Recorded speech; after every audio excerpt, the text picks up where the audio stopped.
Hi, everyone. Judge Andrew Napolitano here for Judging Freedom. Today is Tuesday, May 7th, 2024. Colonel Douglas Macgregor joins us now. Colonel, a pleasure, my dear friend.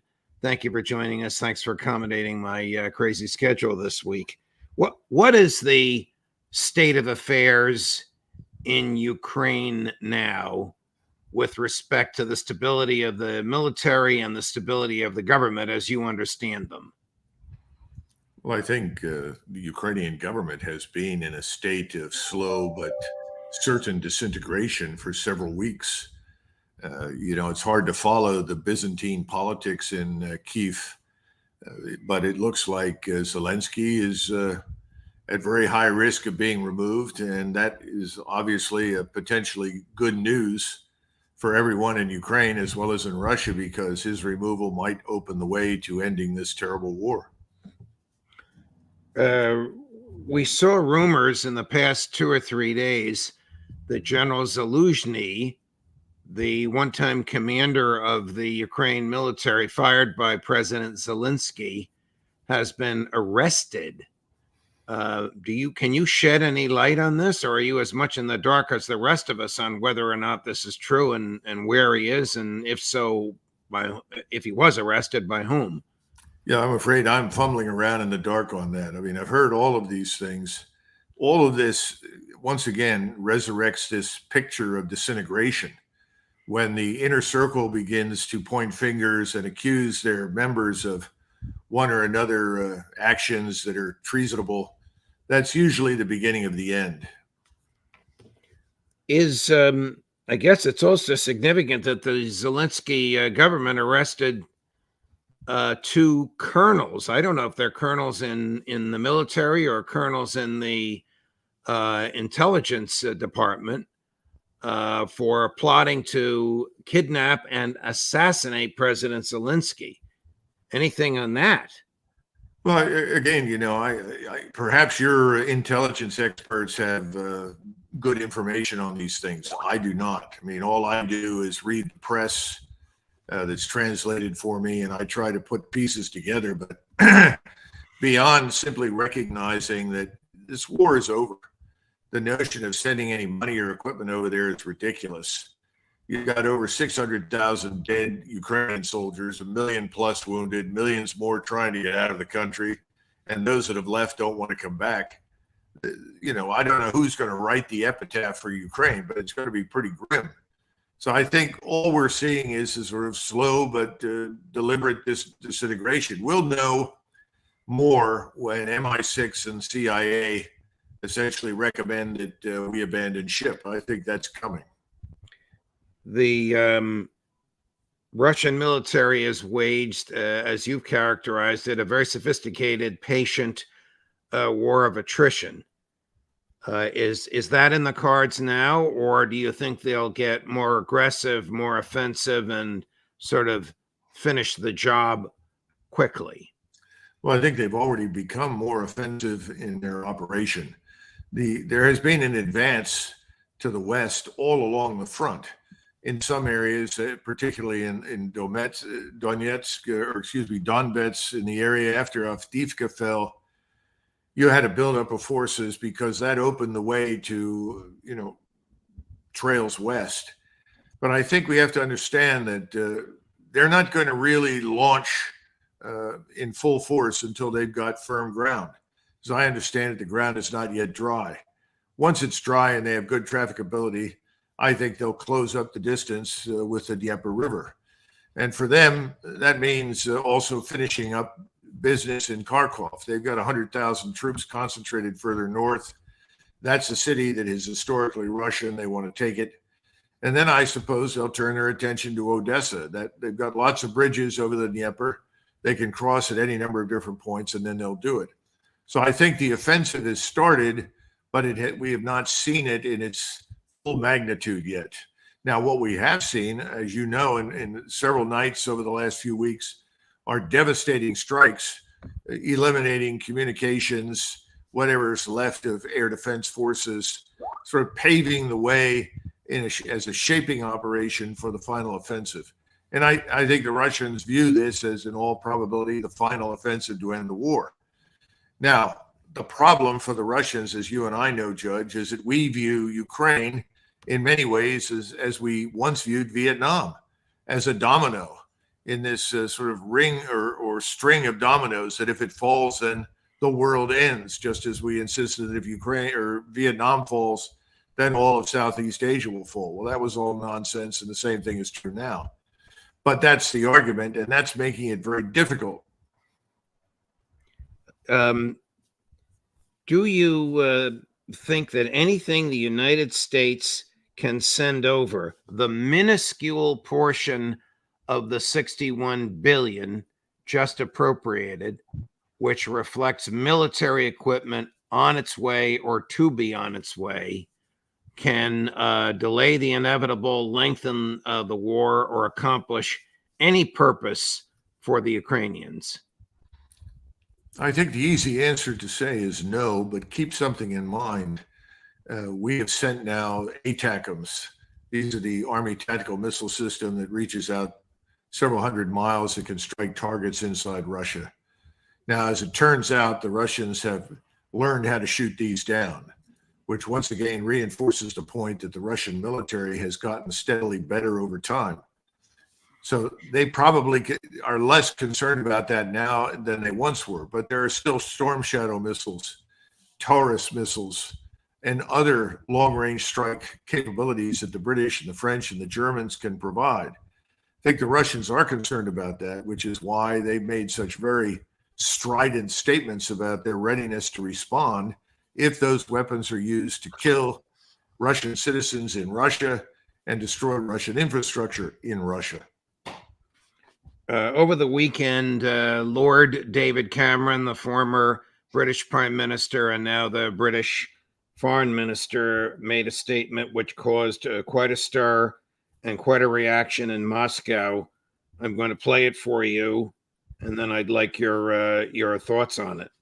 In terms of what the Ukrainians do, in our view, it is their decision about how to use these weapons. They're defending their country. They were illegally invaded by Putin, and they must take those steps. We don't discuss any caveats that we put on those things, but let's be absolutely clear. Russia has launched an attack into Ukraine, and Ukraine absolutely has the right to strike back at Russia.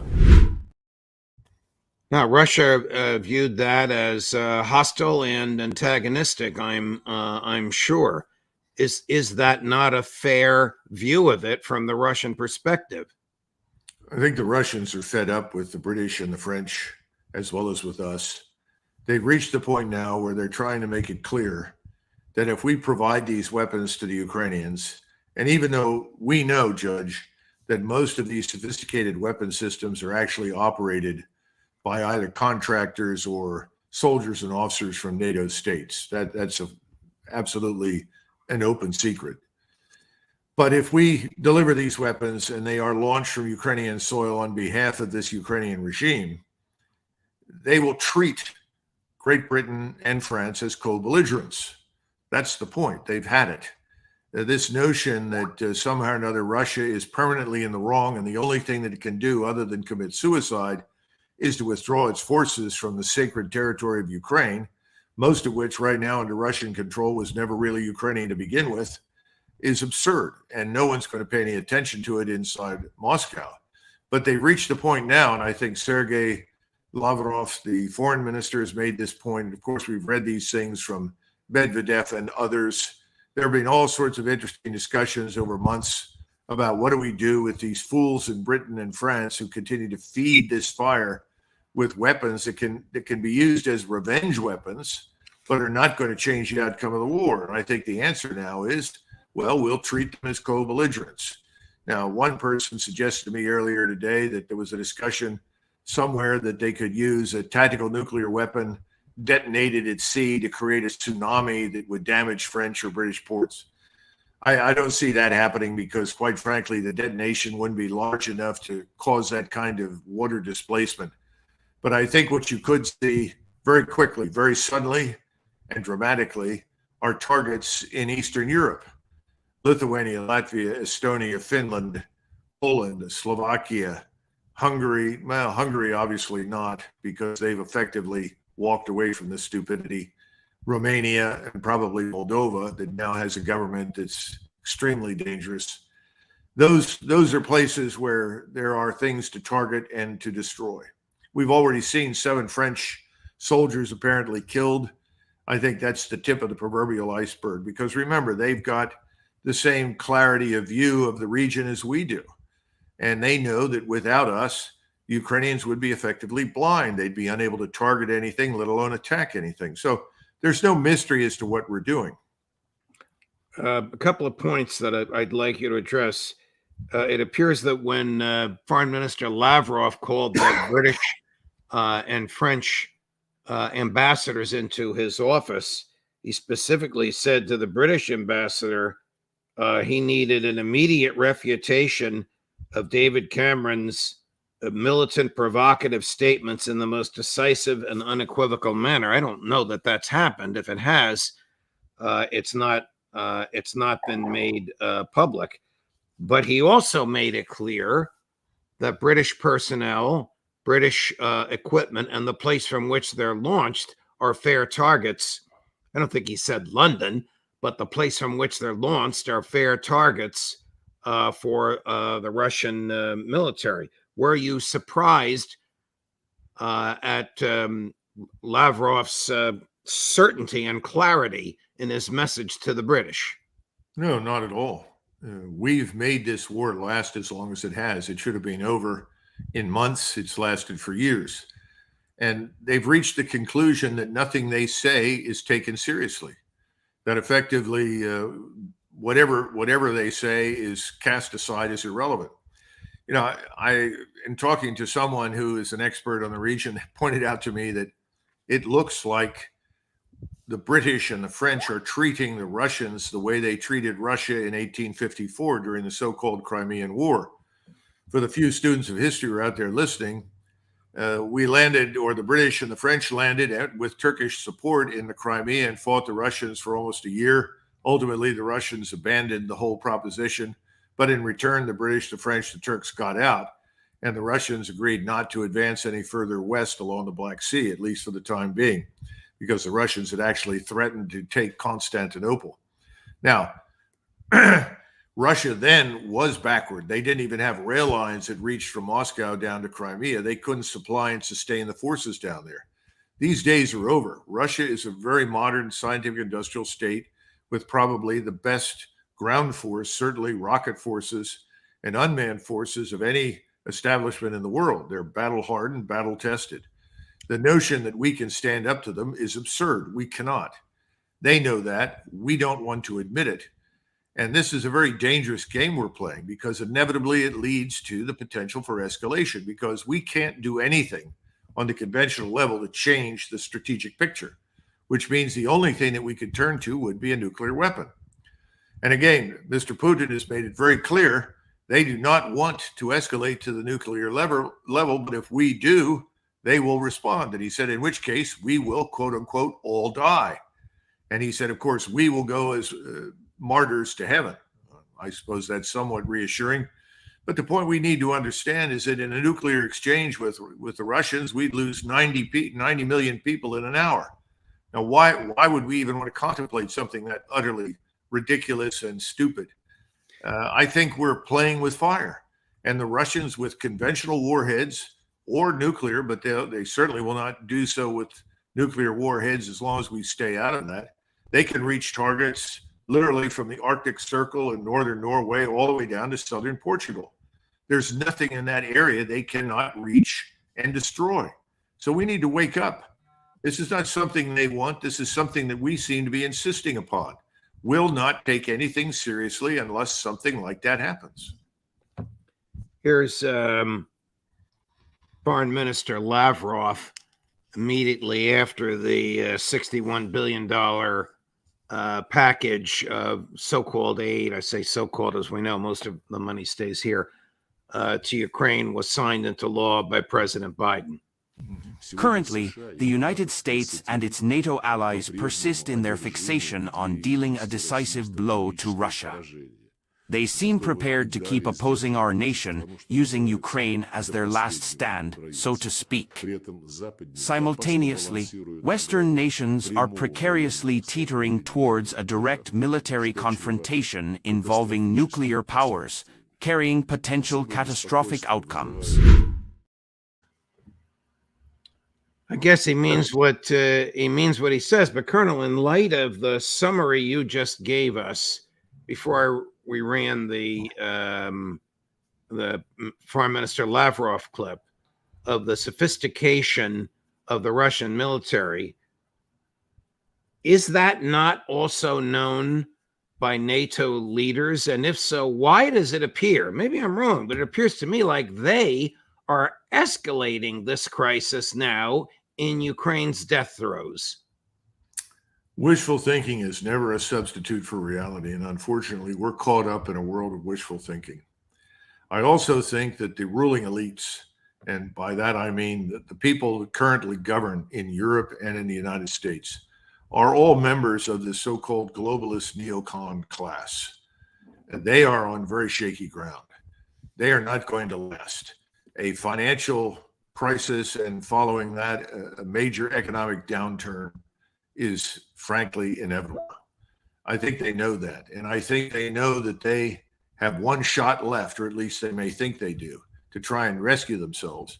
And that is to maintain the fiction that they are righteous and moral, that everyone else is not, and that they are doing the Lord's work in Eastern Europe. They aren't. This is a very corrupt and dangerous ruling elite that has created a corrupt and evil state in Kiev that is threatened, that poses a threat not just to Russia, but to all of Europe. We refuse to accept that. As I say, the ruling class will not. And until the ruling class is replaced and gone, we're going to continue to deal with this nonsense because they control finance, they control the media, they control our economic destiny, at least at the moment. So the only thing that I see on the horizon right now that could derail us and keep us out of a direct confrontation with Russia that could escalate to the nuclear level is a financial crisis at home. And no one knows when that's coming. I always like to quote Nassim Taleb, who's the brilliant financier and analyst who coined the phrase or the term black swan.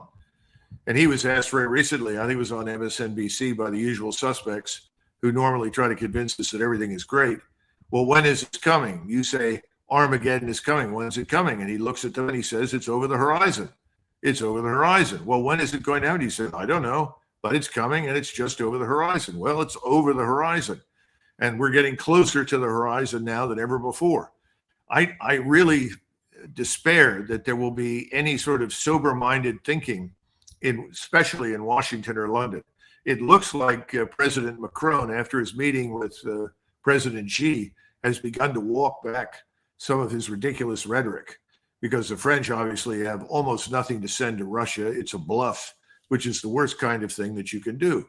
And the Russians are quite ready to call the bluff. I think it's we and the British who are the main offenders because we're ultimately connected and ruled by the same people. Do you think that President Xi's 3 or 4 days in Europe was to exploit any cracks in the EU or NATO? Surely there must be NATO countries that think the Americans and the British are out of their minds with the continued support of the war in Ukraine. Behind the scenes, there undoubtedly are. I would, instead of saying cracks, I would say fissures that have opened up dramatically. NATO is not going to survive this. NATO will go under. And, it's one of these things that, never has NATO appeared to be so strong as when it was very, very weak. And it never appeared to be weak when it was very, very strong. NATO is very weak now. And again, the Russians know that. They're not interested in exploiting it. Now, Xi came with a different agenda. First of all, he's trying to reinforce what President Putin is saying. He's trying to reinforce the truth, saying, this war is over. Stop fanning the flames of conflict. Stop pouring fuel on the fire. Let's end this thing so we can get back to business. And no doubt, I'm sure he has told everybody that the rail lines that are being built between China and Europe will run through Ukraine. not just northern Russia, but right through Ukraine, and will have a very beneficial economic impact, not on just Ukraine, but also Europe. You know, what they want to do is go from Rochefort on the west coast of France, on the Atlantic, all the way to Beijing and Shanghai with high-speed rail to move goods, freight, services. That's what they want to do. And we view this as evil. Well, we should be doing the same thing in the continental United States between the Atlantic and the Pacific. Right. We're too stupid to invest in it. What they're doing makes sense. And I'm sure that that was discussed. And the point is, we can't do business. We can't get anything done as long as this pointless war persists. Before we transition over to Israel, I thought you might enjoy a light moment with American government officials in the past 2 years insisting Putin has already lost. Can Ukraine win? Yes. Putin has failed, and he continues to fail. Putin has already lost. Putin's already lost the war. Putin has already lost this war. I want to say that, and I want to say it loudly. Putin has already lost in terms of what he was trying to achieve. In many ways, Putin has already lost. And that is, Russia has already lost this war. In short, Russia has lost. They've lost strategically, operationally, and tactically. Are these people intellectually honest enough, courageous enough, smart enough to recognize they were wrong? Or is this elite of such a mentality that they never acknowledge they're wrong? They'll create another crisis to get our mind, maybe in Gaza, I don't know, to get our minds off of this Ukraine disaster. Well, other than their stated belief in unicorns, I don't know that they're ever going to admit that they were wrong. The first rule in Washington is you never admit that you were wrong. You certainly don't want to admit that you've lied through your teeth repeatedly. Remember that the Pentagon Papers were upsetting the people, not so much because they revealed some sort of state secret that was an existential threat to the United States, but because they told the truth. And the truth was the last thing that anyone in Washington wanted to get out during the Vietnam period. Everyone was trying to figure out, how do we save ourselves, from having been a prominent member of the cabal that caused this pointless and stupid war. I go all the way back to the letter exchange of notes and letters between McGeorge Bundy and McNamara, where they talked and said repeatedly, well, if we go into Vietnam, this is 1965, we'll probably lose, but it's the right thing to do. Right. This is the sort of stupidity that persists now. Of course, what they're really saying at this point, don't admit that. Someone will come around and hang you. Well, yeah, I think there are lots of people that probably should be picked up and held to account for the terrible murderous outcome of this campaign that never needed to happen. But I wouldn't hold my breath while I waited. So, Michael Howard talked about the intersection of conscience and power in politics. Well, at least as far as I can tell in the West, there's no intersection of conscience and power at all. No one seems to give a damn about the people of Ukraine. And that's what you see in Ukraine today. The Ukrainian people are destroyed. The state is withered and vanishing. Zelensky is done. It's not a question of if, but when he's gone. And that's true for the rest of his compatriots. Colonel, transitioning just for a few more minutes to Israel, as we speak, Tuesday afternoon, May 7th, the Israeli Defense Forces have begun their invasion into Rafah. Do you think that President Biden has signed off on this, or do you think that the Netanyahu government is doing this notwithstanding the public importuning by the Biden administration not to attack an inner city with 1.4 million people crammed into spaces built for 250,000? Well, I think in previous conversations, and I'm sure some of your other guests have said that he will very definitely go into Rafah. And after he is finished in Rafah and completed his task in Gaza, which is to either kill or expel most of the population and utterly destroy it, he will turn his attention to Hezbollah and the northern border. I stand by that. I think we have to understand that Mr. Netanyahu believes what he says, and you need to take him at his word. He is in a war that he considers to be an existential fight for the Jewish people in Israel. Well, it's existential in the sense that he wants to establish their dominance in the region because he sees no alternative to that, which means that everyone that stands in his way, particularly the Arabs, have to be destroyed. It's very simple. So he's not going to back away from that. The timing of this, I think, is very interesting because this comes at a point in time when people thought, well, we're going to have some sort of negotiated settlement. And again, when I was asked about it, I said, no, there won't be any negotiated end to this. That's unacceptable. Anything that remains from Gaza that is not absolutely, completely subjugated or destroyed by Israel has no business existing as far as Mr. Netanyahu and his friends are concerned. So this was inevitable, but I think it's interesting that they waited as long as they did, I think, to create the impression that they actually gave a damn what Mr. Putin, or excuse me, what Mr. Biden says. But the truth is, I don't think they do. As long as he has control of the United States, and he does, and by that I mean the Congress and ultimately the White House, for all intents and purposes, whatever Biden says doesn't matter. I mean, frankly, we found that out with Donald Trump. What he wanted didn't matter either. When he wanted to pull troops out of Iraq and Syria, people lied to him and said, oh, yes, we're pulling out of Syria. And of course, nothing happened. There's a force at work here over which Netanyahu exerts real control and influence. As long as he's got it, he's going to exploit it. And he figures that he's got that at least until the election. And the closer we get to the election, the more power and influence he's likely to have over us, because the probability is very high that after the next election, some of that power will be gone and there'll be a readiness to turn away from the current course of action in the Middle East. I think you're 100% correct, Colonel, and I think that manifests itself in unusual ways, one of which is the ferocious crackdown on the freedom of speech on college campuses, much of which was peaceful until the government arrived. 100 Texas Rangers on horseback at the University of Texas in Austin, and 1,000 police in SWAT uniforms, NYPD, led by the mayor himself, a former NYPD captain, physically led by the mayor himself, to arrest 100 students, 1,000 cops to arrest 100 students. That came after Netanyahu's complaint about the absence of a crackdown on American college campuses. All of this underscores what you have talked about, what Professor Mearsheimer has talked about, Professor Sachs has talked about, Scott Ritter, Ray McGovern, Larry Johnson, and the others, that Netanyahu the Israeli government has an iron grip on the American government, as you say, at least until Election Day.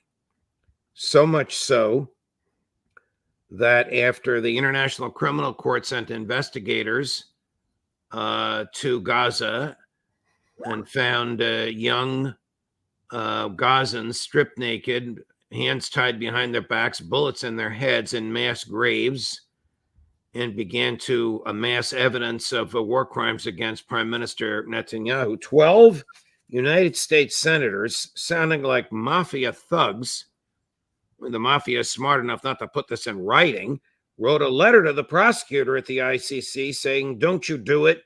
If you target them, we'll target you. You have been warned. Have you ever seen anything like that in your professional career, Colonel? Oh, yes. I think it was 2012 or thereabouts. Senator Tom Cotton drafted a letter urging then President Obama to take action against Iran, stipulating that it was this terrorist breeding ground and the principal problem in the whole region, and we should be prepared to do whatever is necessary against Iran, and said all these senators agree with me. And the next day, he received $1 million in his campaign reelection fund from a PAC led by Bill Kristol. So money counts, money speaks. Money is infinitely more important than the lives of anyone anywhere outside of the United States. And the only lives that count in the United States are potentially those that could mass together and turn around and change governments through voting. But there hasn't been much evidence for that kind of thing happening. There is a lot of evidence that if you say the right things and do the right things, it can be very financially rewarding. It's interesting you mentioned Senator Cotton. He is apparently the drafter of this letter. And even though one of the signatories is the Republican leader in the Senate, Mitch McConnell, and some of these senators are senior to Senator Cotton, the first signature on it is his. Senator Cotton, of course, also famously said 2 weeks ago, it's time to bloody the noses of those who were demonstrating in favor of Palestine peacefully until Senator Cotton's people got there. Just a few more questions. If President Trump is elected, I think it would be very helpful for people to watch carefully where many of these people show up in his future administration. Because I think there is an expectation that there will be dramatic change if he's elected.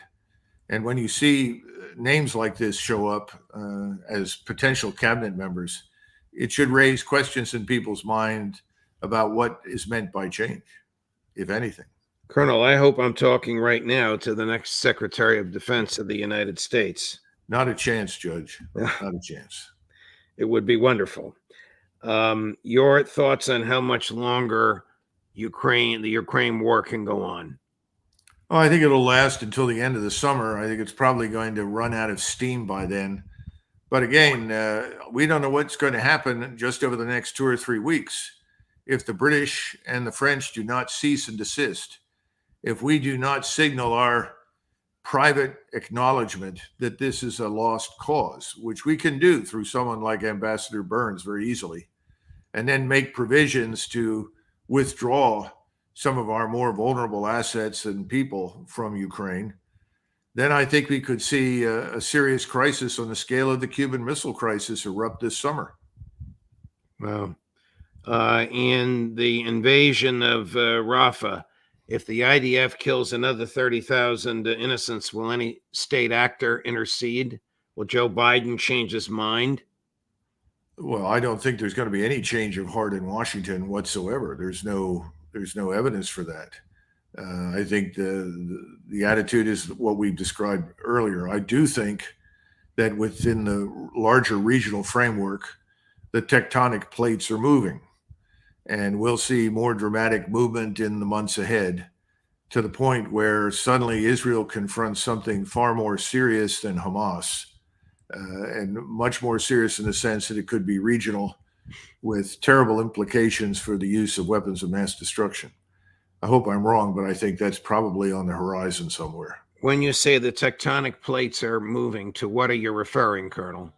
Talking about the major powers in the region, the Iranians, the Turks, other Muslim countries in the world, others who may not be in the immediate vicinity but have an interest in the outcome that may provide capabilities that are currently not available.